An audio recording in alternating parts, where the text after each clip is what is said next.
बिस्मिल्लाहिर्रहमानिर्रहीम अस्सलाम वालेकुम नाज़रीन इकराम। अमीर बिलाज टीपू ये कत्ल हुआ 2 दिन पहले। तो आज एक्सक्लूसिव हकायक जानने की कोशिश करेंगे कि ये कत्ल कैसे हुआ। जिस दिन कत्ल हुआ ये शादी की तकरीब में गया तो उस दिन इसको कितने फायर लगे और गोलियों में जहर थी, क्या था, मौके के ऊपर डेथ इसकी नहीं हुई, रास्ते में कैसे हुई, कौन सा ऐसा इंसिडेंट रास्ते में गाड़ी में हुआ जो इसकी हलाकत की वजह बना। ख़ानदानी दुश्मनी के साथ साथ जिस दिन ये कत्ल हुआ उस दिन ये शादी की तकरीब में बार बार पानी क्यों मांग रहा था, बार बार पानी क्यों पी रहा था, इसके चेहरे के रंग क्यों चेंज हो रहे थे, होंठ इसके क्यों खुश्क थे। वहाँ पे जो लोग मौजूद हैं उनसे भी बात करने की कोशिश की, वहाँ से हकायक जानने की कोशिश की कि उस दिन क्या हुआ। इसके भाई ने भी इसको कैसे मना किया कि आप यहाँ पे ना जाओ शादी की तकरीब में, कौन सी ऐसी छोटी सी गलती थी जो मौके के ऊपर इसकी डेथ हुई, और उसके साथ साथ इसका बैकग्राउंड पस मंज़र क्या है। मुकम्मल हकायक आपके सामने रखने की कोशिश करेंगे। नाज़रीन इकराम, अमीर बिलाज 25 साल नौजवान था, 2 इसके मासूम नन्हे बच्चे थे और एक ज़बरदस्त भरपूर नौजवान था, बाइखलाक नौजवान था। नाज़रीन इकराम, जिस दिन शादी हुई यानी शादी की तकरीब, एक डीएसपी उसके बेटे की शादी थी, इनके ताल्लुकात थे, दोस्ती थी।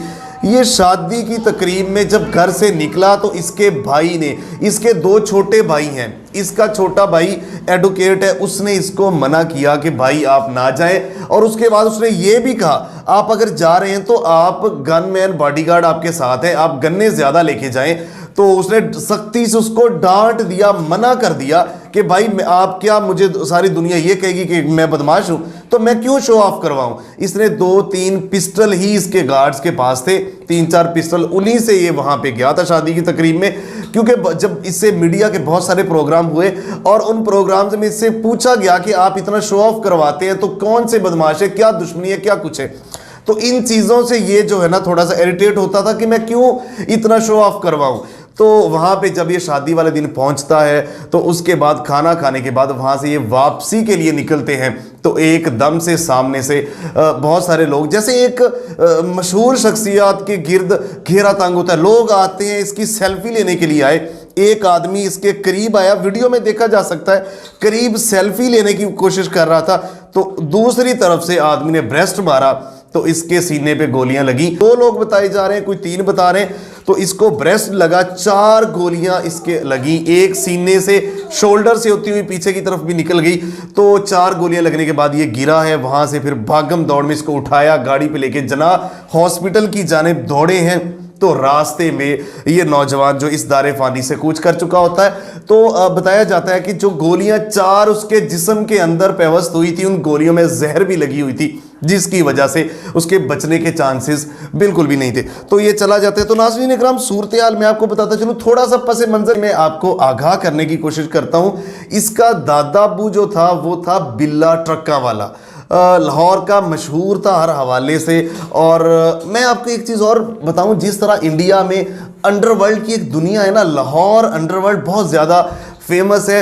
एक ऊपर दुनिया चल रही होती है, एक इन गैंगस्टरों की अंडरवर्ल्ड दुनिया होती है। तो लाहौर जो है ना गैंगस्टरों की अंडरवर्ल्ड दुनिया है और उसमें इस तरह के वाकयात होते रहते हैं। लेकिन इस वाक़े ने पूरे लाहौर को एक दफ़ा गमज़दा करके रख दिया।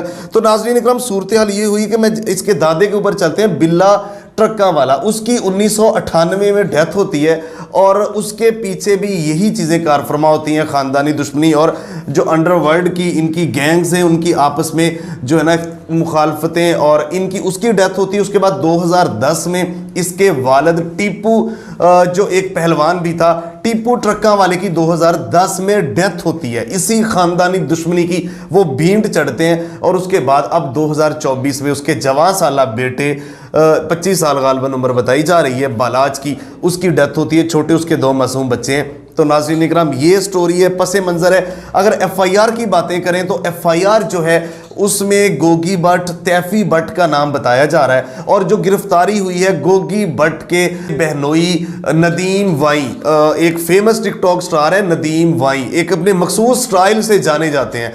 तो नदीम वाई की गिरफ्तारी हुई है और शायद उससे वो कातलों तक पहुंचने की कोशिश कर रहे हैं जिनके ऊपर इल्ज़ाम है।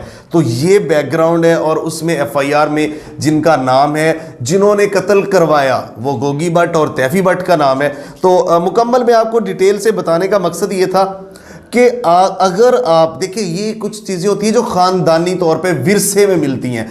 तो इस नौजवान को विरसे में मिली, बहुत सारे मीडिया के ऊपर इसके इंटरव्यूज़ है, ये बता रहा कि मैं ऐसी चीज़ों से अवॉइड करता हूँ। और ये भी सुनने में आ रहा था ये इसने बहुत सारे मुखालफिन से सुलह भी कर ली थी। तो ये एक पॉजिटिव नौजवान अभी तक जो हमारे सामने सर्च भी की, लोगों से गुफ्तगू भी लाहौर में हुई, तो अभी तक यही था कि एक पॉजिटिव नौजवान था, लेकिन ख़ानदानी जो है ना झगड़े की भींट चढ़ा और इस दारे फ़ानी से कूच कर गया। तो इसमें मज़ीद क्या हक़ाइक़ है और गिरफ्तारियों के बाद मज़ीद आगे क्या होगा, क्योंकि अभी तक इसके दादा और वालिद की उनको प्रॉपर सजाएं नहीं मिली। वालिद के जो केस था वो भी चल रहा था। ये भी बताया जा रहा है कि इसके वालिद के केस में ये बहुत स्ट्रगल कर रहा था और वो मंतकी अंजाम तक पहुंच रहा था केस। तो इख्तितामी जो है ना वो एंड पे जा चुका था और यही स्ट्रगल कर रहा था। शायद इसी वजह से भी इसको रास्ते से हटाया गया। और तीनों भाइयों में ये सबसे बड़ा था, 2 भाई छोटे थे, एक लॉ का स्टूडेंट है, एक वकील है और ये बड़ा था। लेकिन अब पीछे क्या है, कुछ भी नहीं है। आपके सामने मजीद डिटेल रखेंगे। मिलते हैं एक नए प्रोग्राम के साथ, तब तक के लिए अल्लाह निगहबान। पाकिस्तान हमेशा जिंदाबाद।